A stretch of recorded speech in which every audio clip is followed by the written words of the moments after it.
എന്താ ഇത്? പുതുവസ്ത്രമാ. നാരി പൂജയുടെ ഭാഗം. അങ്ങനെ ഒരു ചടങ്ങിനെ പറ്റി കേട്ടിട്ടില്ലല്ലോ. പൂജ ചെയ്യുന്ന ആൾ ആർക്കു വേണ്ടി പൂജ ചെയ്യുന്നോ അവർക്കാണ് പുതുവസ്ത്രം നൽകേണ്ടത്. ശാലിനി അമ്മയുടെ വിവാഹ വാർഷികത്തിന് വാങ്ങിച്ച ഡ്രസ്സാണല്ലേ, അത് കൊടുക്കാൻ കണ്ടുപിടിച്ച മാർഗം കൊള്ളാം. അപ്പോ ആദരിക്കുകയാണെന്ന് ഭാവിച്ച് അവൾ എന്നെ ഇവിടെയും അപമാനിച്ചു. ഞാൻ ആവശ്യപ്പെടാതെ എനിക്ക് വേണ്ടി വ്രതമിരുന്നു. എന്നിട്ട് നാരി പൂജയിലും പിടിച്ചിരുത്തി. പിന്നീട് അവളാണ് മരുമകളെന്ന് കൊട്ടിഘോഷിക്കാൻ അവൾ ത്യാഗിനിയായ മരുമകളായി. ഞാൻ അവളെപ്പറ്റി വിചാരമില്ലാത്ത മണ്ടിയായ അമ്മായിയമ്മേ. അല്ല, എനിക്ക് വേണ്ടിയ പൂജയെന്ന് അവള് പറഞ്ഞോ? സത്യാമ്മയ്ക്ക് വേണ്ടിയോ? ഇതാ കുട്ടിയുടെ ഭർത്തൃപിതാവിനും ഭർത്തൃമാതാവിനും വേണ്ടിയല്ലേ? പിന്നെ എന്തിനാ എനിക്ക് തരുന്നത്? പൂജ ചെയ്തവർക്കല്ലെങ്കിൽ നാരി പൂജ സ്വീകരിച്ചവർക്കും പുതുവസ്ത്രം നൽകാം. ഫലവും പുണ്യവും തുല്യം. വാങ്ങണം സത്യാമ്മേ. ഇതാ.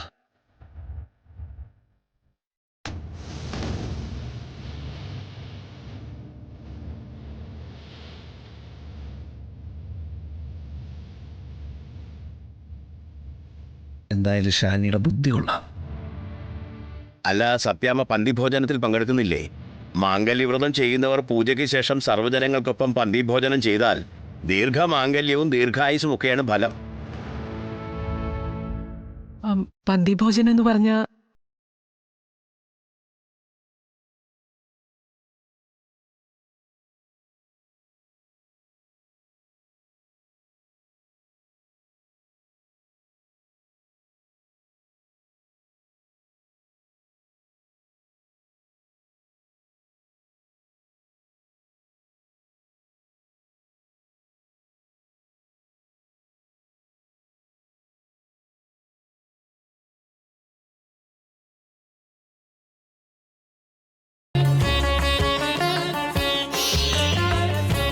ഈ പൂജയൊക്കെ ഫലിക്കണമെങ്കിൽ നിങ്ങൾ അല്പം താഴേക്ക് ഇറങ്ങി വാ. നിങ്ങൾ രണ്ടാളെയും തമ്മിലകറ്റുന്ന എന്തോ ഉണ്ട്.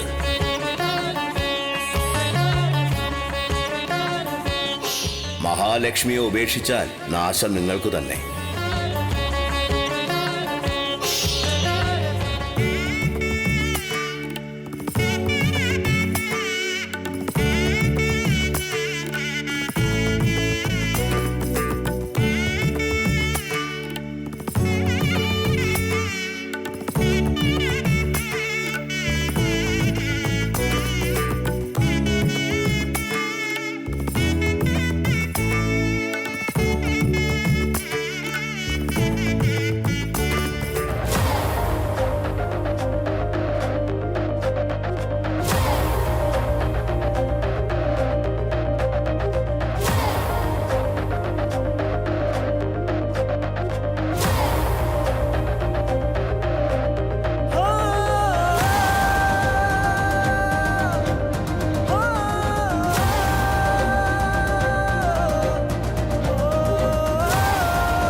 പന്തിഭോജനം എന്ന് പറഞ്ഞ തറയിലിരുന്നല്ലേ കഴിക്കുന്നേ?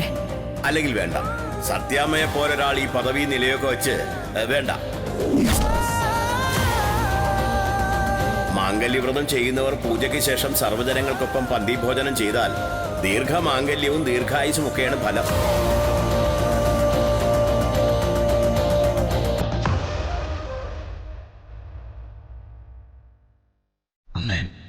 അമ്മയ്ക്കും അച്ഛനും ദീർഘമാംഗല്യത്തിനും ദീർഘായുസിനും വേണ്ടിയിട്ടാ ശാലിനി ഇതൊക്കെ ചെയ്യുന്നത്.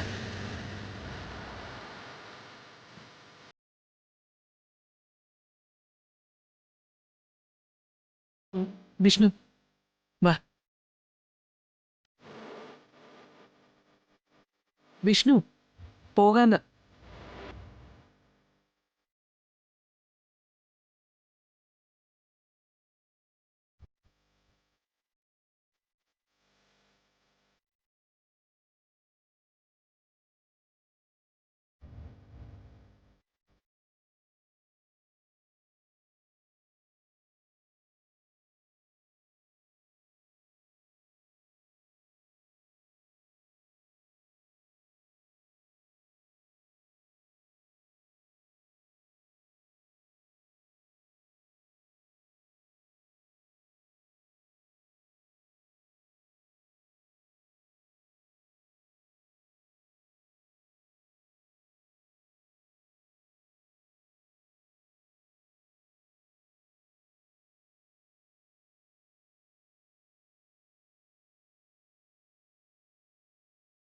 വിഷ്ണു കേറ്.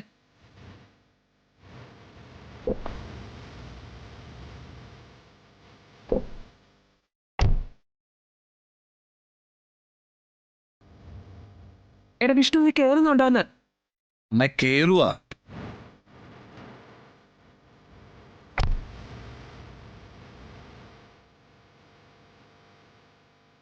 അമ്മ കണ്ട കളക്ടറായിട്ട് അതിന്റെ എന്തെങ്കിലും അഹങ്കാരം ഉണ്ടോ ശാലിനിക്ക്? ഉണ്ടോ? എന്റെ അമ്മയ്ക്കും അച്ഛനൊക്കെ വേണ്ടിയിട്ടാ ശാലിനി ഇതൊക്കെ ചെയ്യുന്നേ. വേറെ ആരും ചെയ്യതൊക്കെ? അമ്മ പറ. നമുക്ക് പോകാം.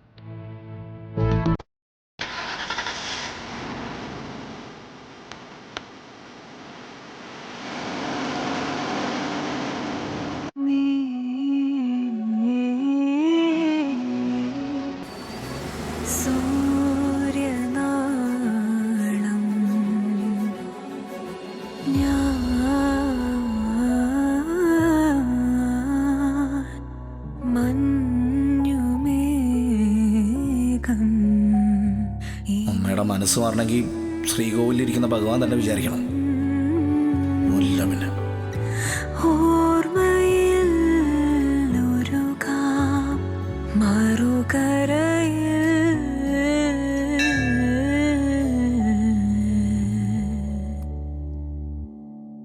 നാളേക്കു നാം കോർത്തിടുമാ പൂത്തേടി നീ പോകവേ.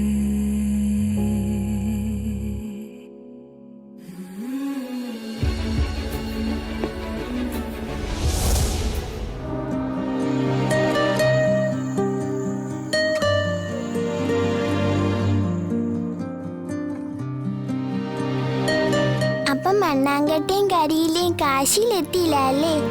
ഇല്ല. ഇനി പോയാലും അവരെത്തൂ? ഇനി പോയാ എത്തില്ല അമ്മേ. ഇനിയും മഴ വരുമ്പോ ആ മണ്ണാങ്കട്ട അലിഞ്ഞു പോവും. കാറ്റടിക്കുമ്പോ കരിയില പറന്നും പോവും. കാറ്റും മഴയും കൂടി ഒരുമിച്ച് വന്നാ പഴയതുപോലെ ആവും രണ്ടാളുടെ അവസ്ഥ. അവര് കാശിക്ക് പോകാതിരിക്കുന്നതാ അമ്മ നല്ലത്. എത്തില്ല.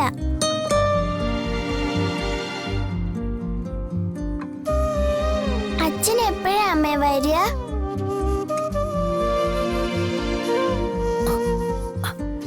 അച്ഛൻ നാളേന്ന് മാത്രം അമ്മ പറയരുത്. ഇതിപ്പോ ഒരുപാട് നാളെ ആയല്ലോ. ഈ മൺഡേ ഞങ്ങളുടെ സ്കൂളിൽ ഫാദേഴ്സ് ഡേ സെലിബ്രേഷൻ അമ്മേ. അച്ഛൻ അന്നെങ്കിലും വരുമോ അമ്മേ? എന്റെ സ്കൂളിൽ ആരും എന്റെ അച്ഛനെ കണ്ടിട്ടില്ല അമ്മേ. പപ്പിക്കൊക്കെ അച്ഛനുണ്ടല്ലോ. അച്ഛനെ കാണാൻ എനിക്ക് ഒരുപാട് ആഗ്രഹമുണ്ട് അമ്മേ. അച്ഛൻ വരും. മോളെ കണ്ണടച്ചുറങ്ങിക്കോ. സ്വപ്നത്തിൽ വരുമായിരിക്കും അമ്മേ. ഉറങ്ങിക്കോ.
ഇത്തവണ മണ്ണാങ്കട്ടയും കരിയിലയും കൂടി കാശിയിലെത്തും ശാരദേ.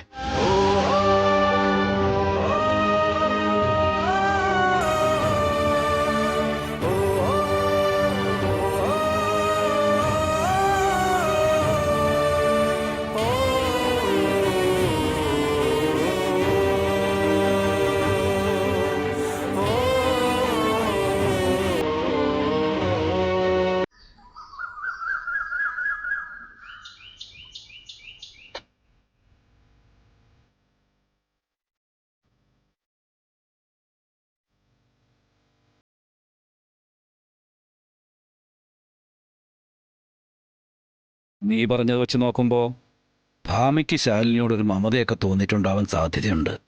അച്ഛൻ്റെ സത്യാമ്മയുടെ വിവാഹ വാർഷികത്തിന് മാംഗല്യവ്രതം എടുക്കുകയും ശയനപ്രദക്ഷിണം നടത്തുകയെന്നൊക്കെ പറഞ്ഞാൽ അത് ചില്ലറ കാര്യമാണോ? ദേ ഇവിടെ വേറൊരു മോൾ കൂടിയുണ്ട്. സ്വന്തം വിവാഹ വാർഷികം എന്നാണെന്ന് പോലും അറിയില്ല. ഒന്ന് പോരോട്ടെ. അച്ഛാ, അച്ഛൻ ഇന്നലെ രാത്രി പറഞ്ഞത് ശാലിനിയുടെ കാര്യത്തിൽ അമ്മയ്ക്ക് ചില അനുകൂല സൂചനകളുണ്ടെന്നാണല്ലോ. പക്ഷെ അമ്പലത്തിൽ വെച്ച് അമ്മ ശാലിനിയെ കണ്ടപ്പോൾ എനിക്കങ്ങനെയൊന്നും തോന്നിയില്ല. എടാ, അതങ്ങനെ ഇടിപിടി നടക്കുന്ന കാര്യമല്ലോ ആണോ? ഭാമിയുടെ ഭാഗത്തുനിന്നൊരു അനുകൂല സൂചന ഉണ്ടാവുകയെന്ന് വെച്ചാൽ തന്നെ അത് വലിയ കാര്യമാണ്. ഇത്രയും കാലം കരിമ്പാറക്കെട്ടായി നിന്നല്ലേ പെട്ടെന്ന് അങ്ങോട്ട് പച്ചക്കരിമ്പാവാൻ പറ്റുമോ? എന്ന് പറഞ്ഞാൽ ഇനി എത്ര കാലം കാത്തിരിക്കണോ അച്ഛാ? എടാ, അതിനിപ്പോൾ അധികാരമൊന്നും വേണ്ട. ദേ, ഇവനും ശാലിനി ഇപ്പോൾ ഒന്നിച്ച് ജീവിക്കുന്നതിന് ഇപ്പം ഭാമിക്ക് എതിർപ്പൊന്നുമില്ല. പക്ഷെ അവളായിട്ട് മുൻകൈ എടുക്കില്ല. മറ്റാരെങ്കിലും മുൻകൈ എടുത്താൽ അവൾ അതിന് വിലങ്ങടി ആവുകയില്ല. അച്ഛൻ പറയുന്നത് എനിക്ക് മനസ്സിലാവുന്നില്ല. എടാ മോനെ, ഒരു ബന്ധത്തിലൊരു വിള്ളലോ അകൽച്ചയോ ഉണ്ടായാൽ അത് വിളക്കി ചേർക്കേണ്ടത് സ്വന്തക്കാരും ബന്ധുക്കളൊക്കെ ചേർന്നാ. ചിലപ്പോൾ കാരണവന്മാരും നാട്ടുപ്രമാണിമാരും ഇടപെടേണ്ടി വരും കാര്യങ്ങളൊക്കെ പറഞ്ഞു തീർക്കാനേ.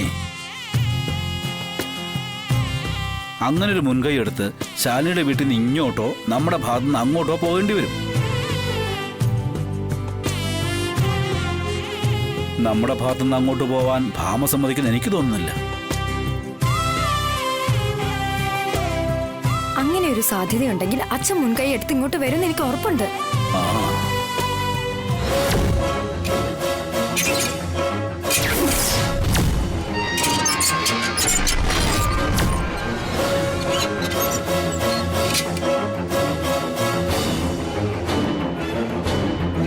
വാ ശാരദ. ഗോപാലട്ട, ഇത് വേണോ? എനിക്കിപ്പോഴും ഈ കാര്യത്തിൽ ഒരു ഉറപ്പില്ല. നിന്നോട് വരാനാ പറഞ്ഞത്. ശാരദാമ്മ വാ. എന്തായാലും ഇക്കാര്യത്തിനൊരു തീരുമാനം വേണ്ടേ? ഗണപതി കല്യാണം പോലെ നീട്ടിക്കൊണ്ടുപോകാൻ പറ്റില്ലല്ലോ.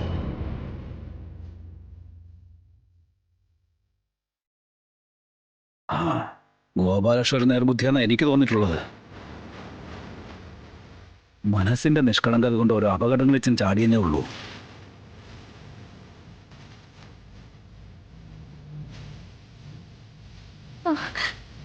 അച്ഛൻ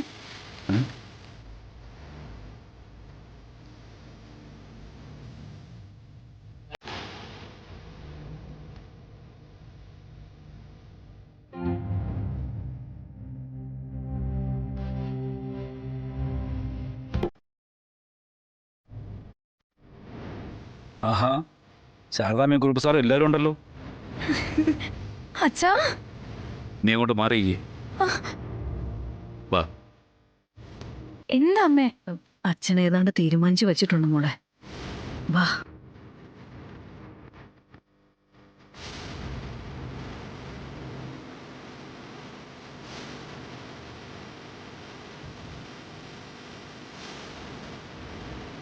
ആ, കയറി വരണം ഗോപാലകൃഷ്ണ. കയറി വരണോ ആദിത്യം സ്വീകരിക്കണമെന്നൊക്കെ പിന്നെ തീരുമാനിക്കാനാവുന്നേരെ. ആദ്യം ചില കാര്യങ്ങളിലുള്ള തീരുമാനം അറിയാനുണ്ട്.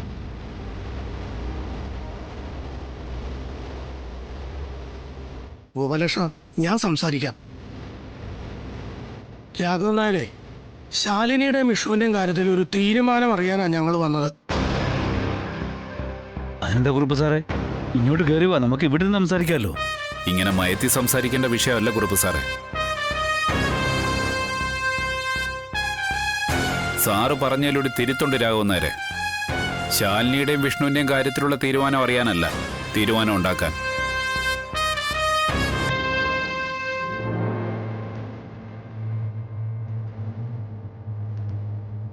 നിങ്ങൾ എൻ്റെ വീട്ടിൽ കയറി വന്നപ്പോൾ ഞാൻ സ്വീകരിച്ചതും സംസാരിച്ചതും മാന്യതയില്ല. അതേപോലെ ആണുങ്ങളെ പോലെ സംസാരിക്കണം.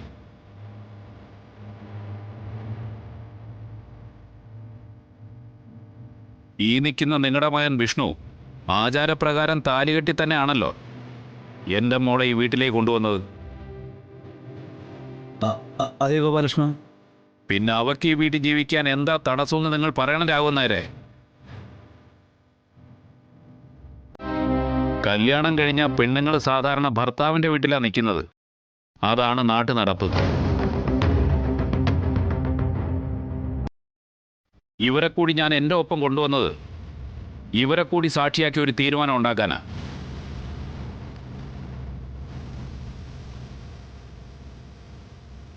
രാഘവന്നാരെ, ഈ വീട്ടിൽ പൊറുപ്പിക്കാൻ പറ്റാത്ത വിധത്തിലുള്ള തെറ്റുകൾ എന്തെങ്കിലും എൻ്റെ മകൾ ചെയ്തിട്ടുണ്ടെങ്കിൽ ഇവർ കൂടി കേൾക്കാൻ നിങ്ങളത് പറയണം. ഗോപാലകൃഷ്ണ, പറയണം രാഘവന്നാരെ. അങ്ങനൊന്നും ശാലിനി ചെയ്തിട്ടില്ല. ഇനി എൻ്റെ മകളുടെ ഭർത്താവിന് സംസാരിക്കാം. ശാലിനിയെ നിന്റെ ഭാര്യയായി കൂടെ താമസിപ്പിക്കുന്നതിന് നിനക്കെന്തെങ്കിലും വിരോധമുണ്ടോ? ഇല്ലല്ലോ. ഇല്ല. ആ, അപ്പോൾ അത് അങ്ങനെ തന്നെ തീരുമാനിക്കാം അല്ലേ കുറുപ്പ് സാറേ? അപ്പോൾ രാഘവന്നാരെ, നാളെ മുതൽ എൻ്റെ മകൾ ശാലിനി ഇവിടെ താമസിക്കും. അവളെ കല്യാണം കഴിച്ചു കൊണ്ടുവന്ന ഈ വീട്ടിൽ, ഇവിടെ.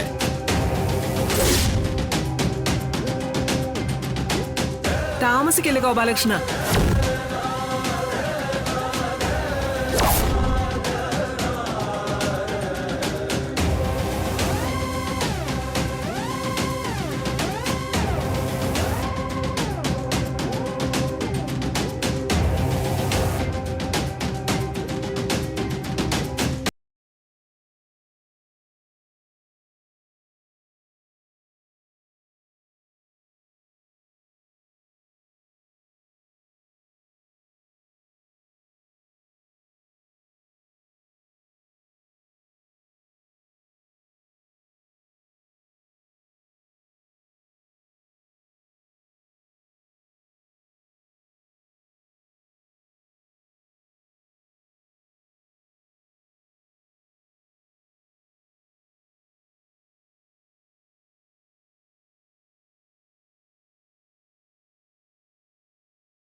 ഞാൻ ഈ നാട്ടുകാരെയും കൊണ്ടുവന്നത്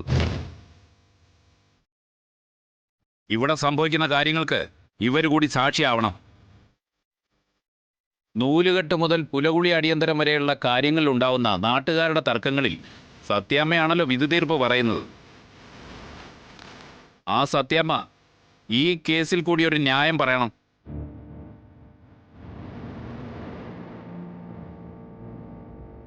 പറയുന്നത് ന്യായമല്ല എന്നുണ്ടെങ്കിൽ പിന്നെ നിങ്ങൾക്ക് ആ സിംഹാസനത്തിൽ കയറിയിരിക്കാനുള്ള അവകാശം ഇല്ല സത്യാമ്മേ. സ്വന്തം വീട്ടിൽ ന്യായം നടപ്പാക്കാൻ കഴിയാത്തവര് നാട്ടുകാരുടെ കലത്തിൽ കമ്പിട്ടിളക്കിയ അവര് നിങ്ങളുടെ മുഖത്ത് കാർക്കിച്ചു തുപ്പും.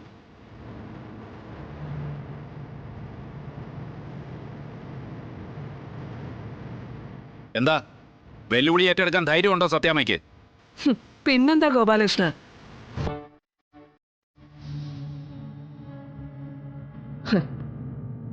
ഈ കേസിൽ വിധി പറയാൻ വേണ്ടി എനിക്ക് ഒരു വട്ടം കൂടി ഈ കസേരയിൽ ഇരിക്കാമല്ലോ.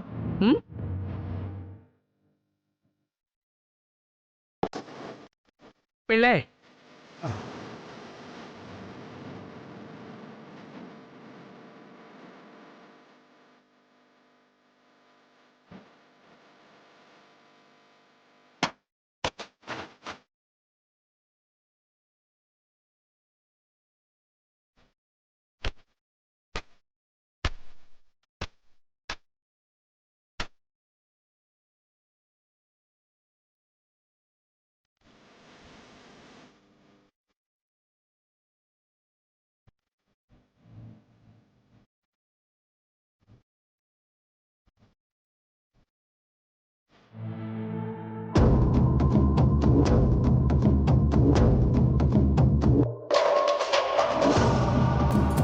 ഇനി പറയണം ഗോപാലകൃഷ്ണ.